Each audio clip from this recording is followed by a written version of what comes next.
You see this lady over here? This was her many years ago. The SADF from our townships immediately. We demand that they allow us the right to peaceful demonstration. We want to reaffirm our commitment to continue the struggle.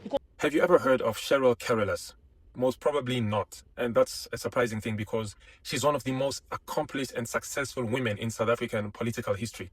Yet she's not even a household name. She was born in 1959 in the Cape Flat in a working class family. Cheryl's father was a printer's assistant and her mother worked as a nurse aide.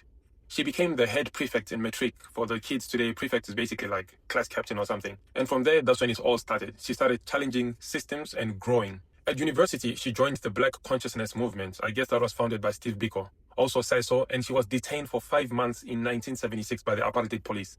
She taught history and English after she graduated from university, and she helped to start the 1981 school boycott and got deeply involved in grassroots activism. But in 1983, this is when the good stuff started. In 1983, she helped to fund the United Democratic Front in the Western Cape, or the UDF, and she became the general secretary of that place. She played a major role in the Federation of South African Women. She was repeatedly detained back then, and she was even banned under apartheid laws for some time. And this is where her CV gets wild. That's why I say she's the most successful woman in South African politics, probably even business. So let's get into it.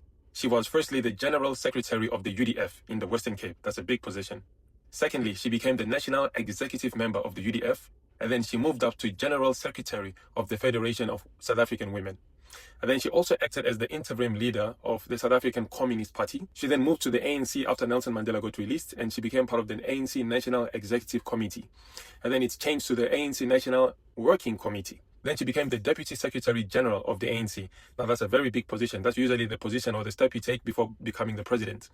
And then she became South Africa's High Commissioner to the UK. She became the CEO of South African Tourism, the chairperson of South African Airways, and she was also the co-founder of the Kitona Capital. This is a women's investment firm where she owns about 50% of the stakes over there. She also became a board member of the WWF International, not the wrestling, but the Worldwide Fund, the biggest organization when it comes to the environment and animals and so forth. Now tell me, how many South African women can say that or can put that on their CVs? She also had global impact. She helped promote South Africa internationally by shaping tourism strategy, and she was part of the negotiations that actually led to the release of Nelson Mandela. Can you believe that? Where is she today? She's in her 70s, and today she's still active in business, in investment and social development, but she's still moving quietly. But as you know, not all good things last forever, and life is not without its tragedies.